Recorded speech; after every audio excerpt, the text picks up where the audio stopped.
Would you tell me who you are and what your connections are to, I assume it was Parkfields? Yeah, Parkfields. So my name's Donna Hughes. I am now assistant principal here at SWB, in charge of personal development. But I started my teaching career here, so I'm probably one of the rarities in education now who have remained at the same place where I started.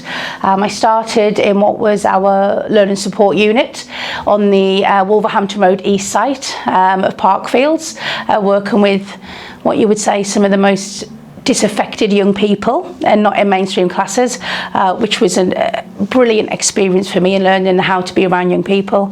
And then when we had a place come up in the drama department, we had a drama department just on Scriven's leave, and Arthur Thompson, the head at the time, said, would you mind going down to what was the Bilston site or the old Hall Green School? Yeah, absolutely. And take over the group there, please. And I went, yeah, absolutely. Went down to take the performing arts group through their GCSEs, and they got really good grades. It was then discussed whether I would like to be an instructor of English. That's the title as it was then.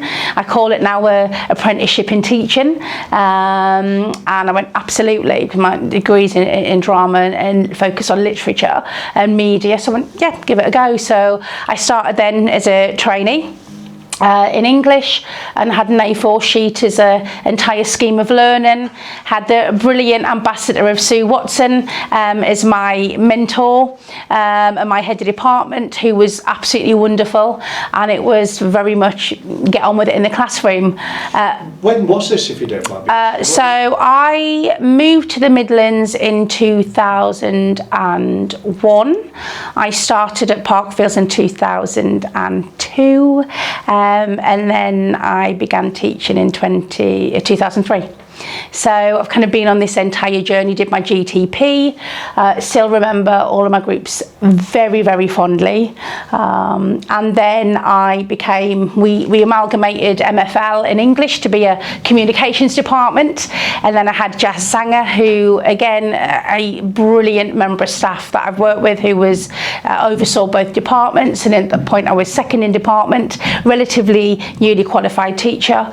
And then I became head of the department later on, and then moved to a senior director role, looking after achievement and behaviour here at SWB when we moved into this building a few years after moving, and now I'm assistant principal. So I've been through the entire journey, and in every role I've had with every person who has helped shape my career, from the students to the principals that I've worked under, I've loved every role, and I'm really thankful that I probably still have the same love for my job as I did 20 years ago. Which is rare now. I mean, it's unfortunate, particularly for newer teachers. I mean, the profession absolutely has changed. I know that's kind of, one of the questions to focus on. How is it so different? And I suppose there has never been more of the red tape and the bureaucracy and that heavy judgment from externals about the thing that you do day in and day out. No one gets in the profession to do anything wrong by our young people. They want to give them the best opportunities, both in the classroom and outside of it. A lot of people will say the fun has gone from education now. It isn't as it was maybe 2 decades ago when I first started. I disagree. I think it's absolutely what you make of it, and I still love being in the room, and it is very much a performance being a teacher now. And if you can manage to merge the fundamentals of your own teaching, your subject, I'm an English teacher and drama teacher by heart, alongside every other role of counsellor, mentor, careers guidance, and as long as you understand that is part and parcel of what you do, you're here to educate a child, not just deliver a subject. I think you can't go wrong in this profession that way. No, you're right. So going back to Parkfields, what was it like? What was the atmosphere like? What do you have any sort of...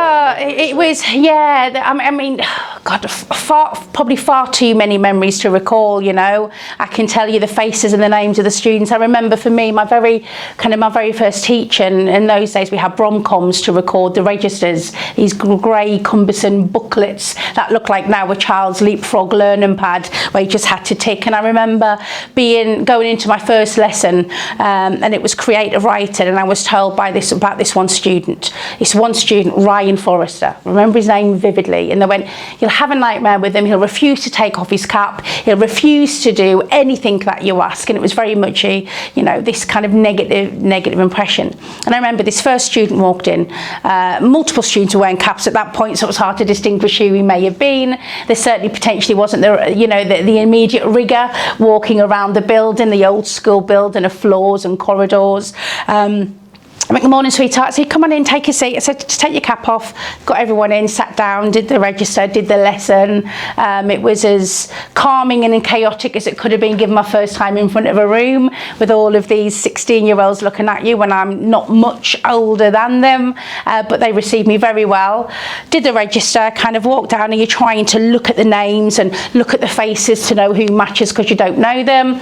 And I'm thinking, well, this is relatively easy, and I know that student has said they're here, and I think they've obviously told me a fib because everyone seems to be here, and he was there, and he was sat. He was the first student in, and he was compliant and pleasant and smiling. And I think for me, instantly I learnt that I'm never going to bring in judgments from other people's experiences. Make your own mind. Yeah, absolutely, and that for me. But from every lesson that I've taught, every World Book Day that we've had, I remember once we used to have in the English department, as it was.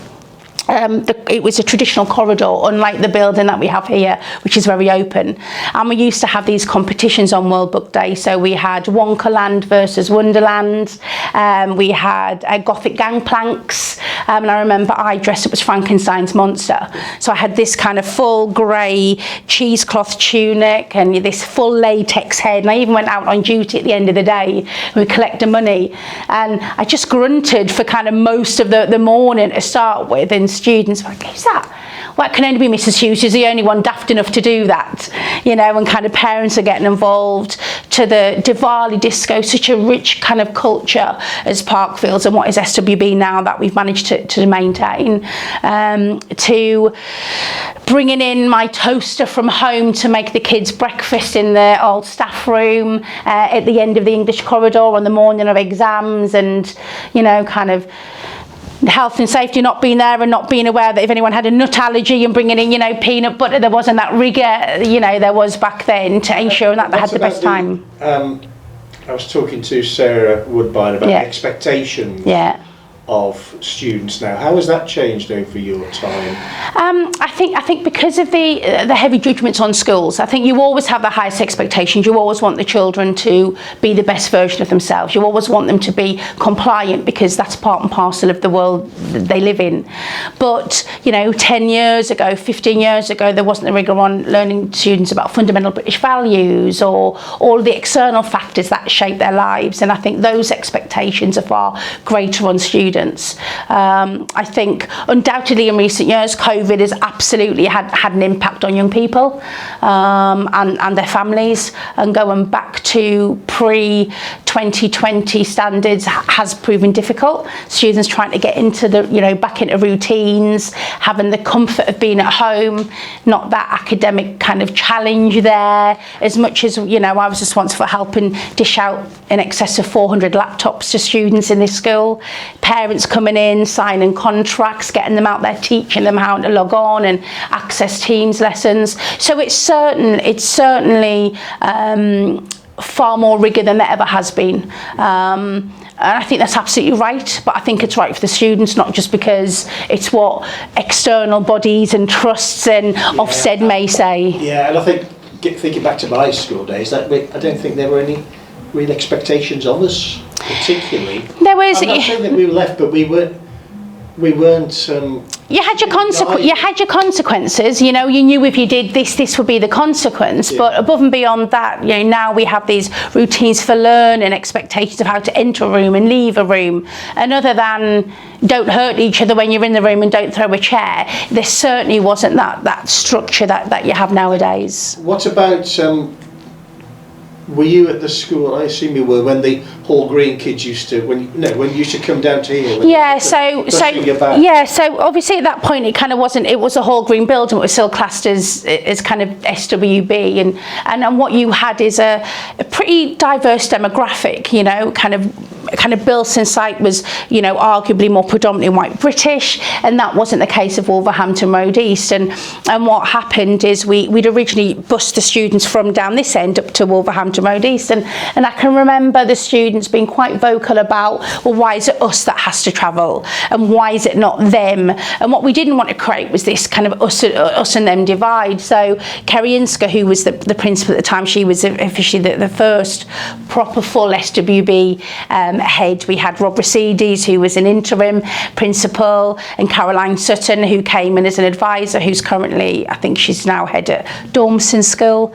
Kerry said, okay, then the easiest way to kind of solve this is everyone's bust, everyone changes. So we had to pack up English and maths in their entirety as subject areas, every piece of stationery, every piece of literature, every text, and we moved down carte blanche to the Bilston site. So the students came down and they had 3 lessons of maths and 2 lessons of English, or vice versa, and that was a day, and they were all bussed.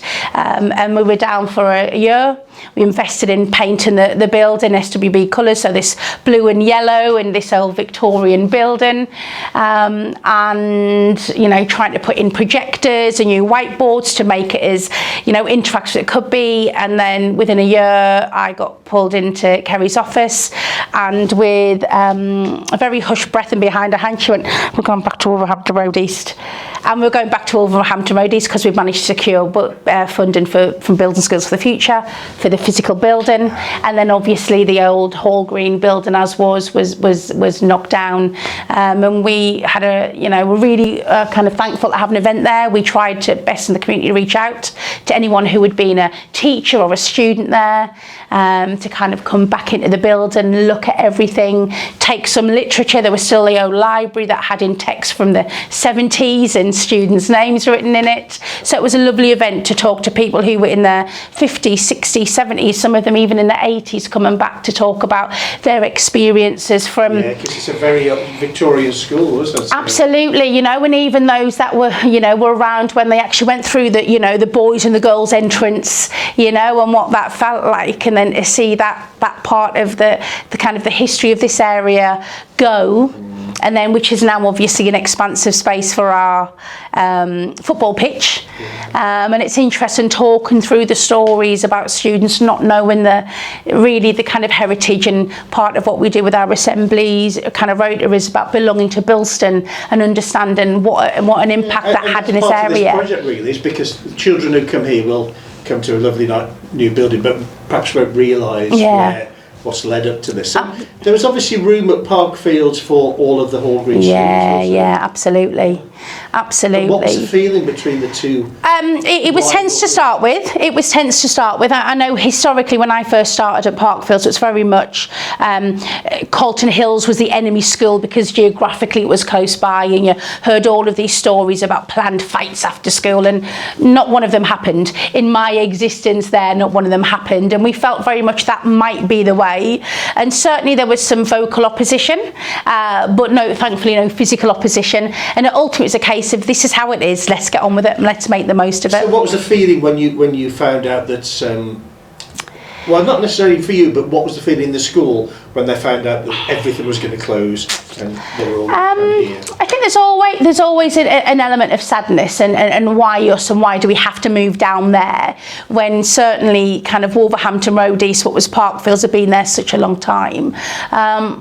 But inevitably, it's like most things, there is change, and it's about then really exciting selling that kind of project to students. You know, what we were really thankful for is a chance with Carillion and students to help design the school, so that the transition process was as smooth as it could be, because the staff and the students were heavily involved. You know, so I remember, you know, the boardroom as was downstairs on Western floor, which is now a classroom, was originally created as a Lord Sugar boardroom, big brown table in the middle, brown shelves on behind, looked very, very, you know, kind of very posh, had kind of formal meetings in there. And naturally things change over time, you know, and even this building, when we first moved in, there was an expanse of open spaces, because what they wanted were these classrooms for the future that could be merged and blended, and movable walls and partitions, and the practicality of education doesn't lend itself to that. So over time, and as we became more and more popular, you know, and kind of we've got, you know, we're up to our kind of pupil numbers again. We are we're the kind of oversubscribed with the highest kind of,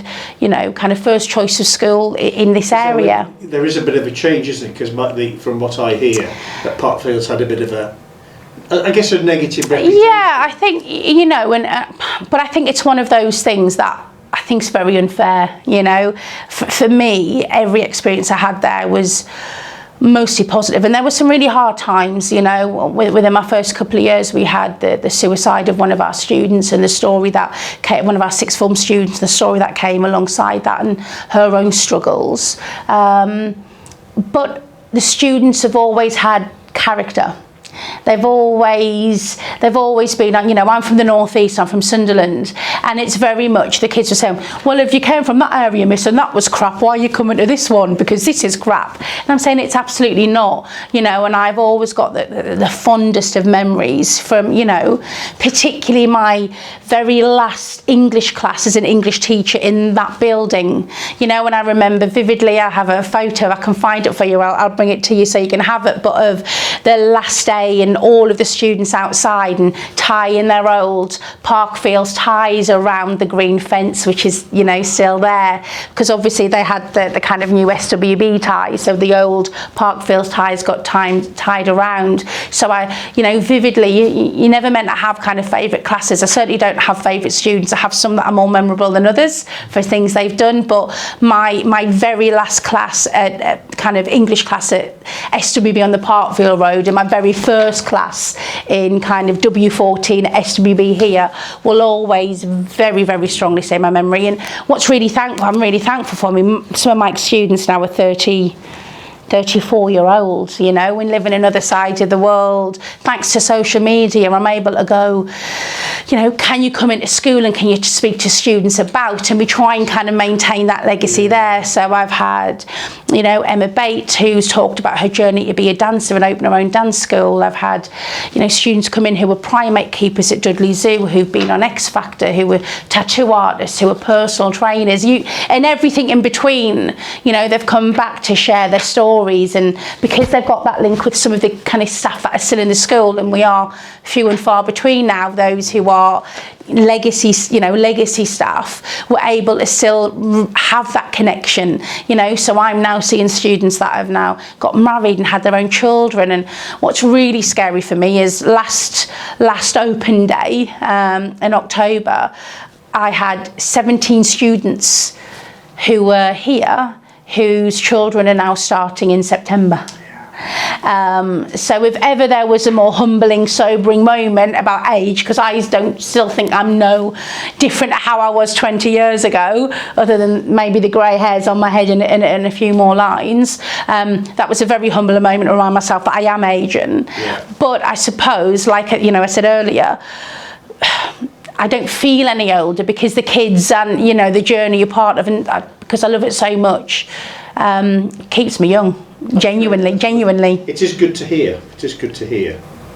I know there's there's things in here about kind of teachers that sound like your mind of your student, but I think for me as well, even as a member of staff, there are teachers in departments that absolutely stay with me, you know, kind of every head that I've had. I know kind of Arthur Thompson, the old head, I know he could be considered a acquired taste, but hats off to that man who gave me my first opportunity in that school, and had the highest regard for me, and me too of him.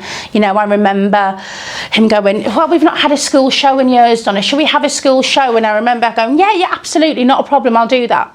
And then there was no further discussion, so I thought, well, it mustn't be happening, and left it. And then it was, so we're still good to go in a month's time. Yeah, absolutely we are. And I can remember the likes of Chad Ashford and Joe Bowden and Sam Fairclough, these kids that, you know, now kind of are coming in at 7:30 in the morning to do a dance routine, and they've never danced, these boys, you know, and moving their life, and they're there doing routines. And I remember thinking, what the, you know, what the hell is this stage area? There was a cage at the top with relics of lighting machines we didn't even know worked, and a backdrop that was non-existent. And so I remember using my kind of mother-in-law to make costumes, and I went to B&Q to buy paint, black paint, and I'm up a ladder without any care for health and safety, painting this back wall black, ready for the show. And typically as the show comes around, you're doing Bugsy Malone, so you've got these, we certainly couldn't afford spurge guns, so it was kind of pies, you know, and it was chaotic. And then you'd have the typical phone calls where you pick up the phone and you'd cue in a ring, and then it'd never happen, and then the phone would go down and then it'd ring. So you'd have all of those moments. So kind of Arthur allowed me on this journey. And this would be memorable for the students, wouldn't they? Because I remember the shows. Hopefully, you know, I've still got pictures of, you know, the Diwali discos we had. Disco seemed to be a thing of the past unless you're in primary schools, but, you know, the big events they were till 8 o'clock at night, and sweaty students running around, you know, the kind of things from the Peter Kay sketches where they skid on the floor. We still had that, you know, 20 years ago, to, you know, Kerry kind of remain and keeping me in the post, even though it was a difficult time because some staff weren't tupied over because it was a new contract, and putting her faith in me. And, you know, Rod as was, who took over from Kerry, and Dan now. And I look at those and how they've shaped me, and staff that, you know, the old school, really traditional departments, you know, for me, the biggest influences other than kind of Sue Watson on my career, and it would be really remiss of me not to mention them. And there's lots of individual teachers, you know, Jackie Bailey in IT with her ridiculously long nails, that flabbergasted, you know, kind of kids, and always ate dessert first when we had a staff night out because it was our favourite meal, to, without question, the humanities department, as was the old school stalwarts of the school, you know, Keith Jordan, Tom Higgs, Joe Banderack, Rod Knowles, who unfortunately we lost in 2020, and he was the very first kind of COVID funeral that we had to watch online, to June Clow, kind of this ferocious leader of maths that everyone knew, to Dave Colvin. You know, when I first started, I got Rookie of the Year, you know, most likely to go far certificate, and I still have that certificate that I have, you know, this Scouse man, and this kind of memorable "where should you be now" shouting down the corridors for kids that invariably weren't in. And they were just the, you know, if you think about kind of the students that the kids remember now, the older Parkfield students and Hall Green, they will still recall those sort of names because they were so instrumental in so many people's lives, because not only were they brilliant teachers, and they were very much old school teachers, you know, we should say now, but without doubt they had every child's best interest at heart, and they worked on building those relationships. And I think for me that's something that's taken me through my career to kind of emulate them as brilliance in the kind of teaching profession. Yeah, that's fantastic.